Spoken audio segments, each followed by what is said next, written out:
What happens when you take your lowest performing employees, give the director's chair to a guy who never directed anything before, and ask them to do the impossible? Apparently that's how you make Silent Hill. Today we're diving deep into how this legendary game was created. To understand how Silent Hill became what it is, we have to go back, long before development even began, deep inside the mind of Keiichiro Toyama. When he was younger, horror wasn't just something he enjoyed. It was something he kept returning to again and again. He was drawn to stories that didn't explain themselves. Stories about cults, about UFOs, about things that felt just outside of reality. He spent hours reading works of Kazuo Umeshu and Hideshi Hino, where fear wasn't always loud, but deeply unsettling. And then there were works of Daijiro Morohoshi, strange, disjointed, almost dreamlike. The kind of horror that doesn't follow rules and doesn't need to. It wasn't just entertainment, it stayed with him.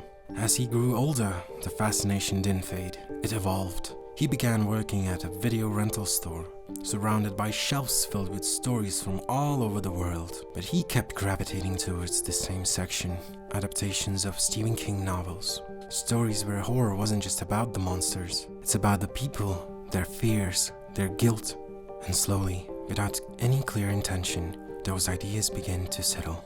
Not as direct inspiration, but as fragments. Pieces of something forming without a name yet. So when Konami placed him in charge of a new project, they weren't just choosing a developer, they were choosing someone who had already spent years absorbing a very specific kind of horror.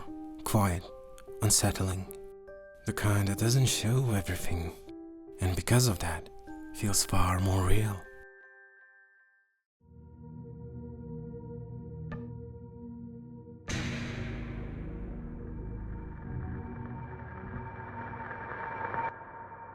The vision was ambitious, in a way that terrified anyone who understood what it would take to achieve it. At the time, nearly every survival horror game relied on pre-rendered backgrounds. It wasn't much of a creative choice, it was a limitation. If they followed the same path, the work would be easily seen as just another version of Resident Evil. And that was not acceptable. They needed something different, so they made a decision. The game would exist entirely in a 3D world. On paper, it worked, but on the hardware, that's a completely different story. The first test on the PlayStation didn't just expose the problems, it exposed how fragile the entire idea really was. Buildings appearing out of nowhere, frame rate collapses without any warning. At times, the game barely held it together. For many on the team, it raised the question, what if it simply isn't possible? Early versions of the game felt wrong. Not broken, but misaligned. Instead of psychological horror, it felt closer to an action game. Something had to change. And that shift came at a cost. For Keiichiro Toyama, the pressure was constant, and over time, it built up. In one interview, he described that period. I was filled with uncertainty about how the game would be received, and during production, I often felt like I was crafting something incredibly peculiar. By the time Silent Hill was launched, my mental health had taken quite a hit. I couldn't help but feel that if I had managed things better and looked after my team more effectively, my colleagues and staff might have received more recognition. In short, after the game's release, I found myself in need of time to recuperate.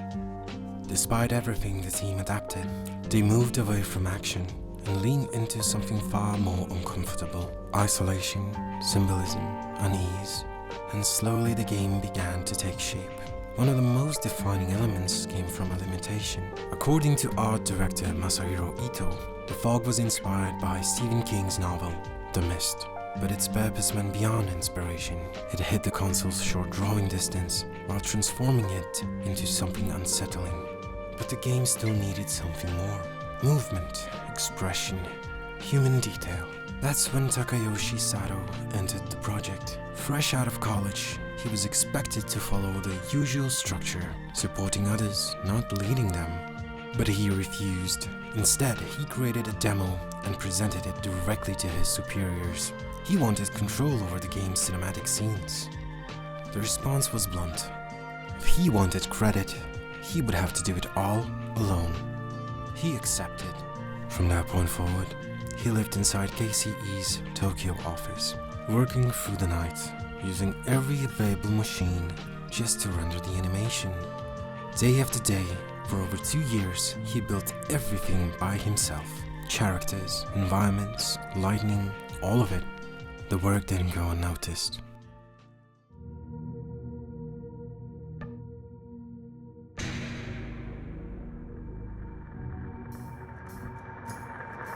In the 90s, most game soundtracks followed similar patterns. Recognizable structures, predictable moods, music that told you exactly how to feel and when. But when Konami began searching for someone to shape the sound of their new project, one person stepped forward, Akira Yamaoka. He believed he understood something others didn't. The horror isn't just what you see. Wanting to understand the feeling more deeply, he immersed himself with the works of Stephen King. Not just reading them, but analyzing them, looking for patterns, what creates dread, what makes something feel wrong.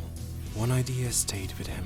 The fear doesn't come from constant noise, but from contrast, from absence of it, from silence that doesn't feel empty. He wanted every space in the game to carry that weight, not just through music, but through presence, rooms that felt different from one another, spaces that seemed to breathe on their own. Sometimes that meant no music at all, just footsteps echoing louder than they should, as if the world itself was listening. In one interview, Yamaoka spoke about something simple, traveling between cities, how each place carried its own sound, its own identity. He brought that idea into the game, so no two areas would feel the same, not just visually, but emotionally. Turning that idea into reality wasn't easy. PlayStation imposed strict limitations, and memory was scarce. Many of the sounds he wanted to use simply couldn't fit, so he adapted. He turned to lo-fi techniques, compressed and degraded audio that used less space. What simply began as a limitation quickly became a part of the identity, because those sounds didn't feel clean, they felt distant, distorted, unstable, and that made them perfect. And his influences reflected that direction. Artists like Trent Reznor and the haunting compositions of Angelo Badalamenti, known for his works with David Lynch, industrial textures, ambient tension, music that doesn't guide you but unsettles you. And Yamaoka leaned into it, building a soundscape that could shift without a warning, from near silence to something harsh, mechanical, overwhelming, the kind of sound that doesn't just sit in the background, but presses in on you, so that even standing still never feels safe. Still unsettling people, because Silent Hill was never just about what you see, it's about what stays with you, long after you turned it off.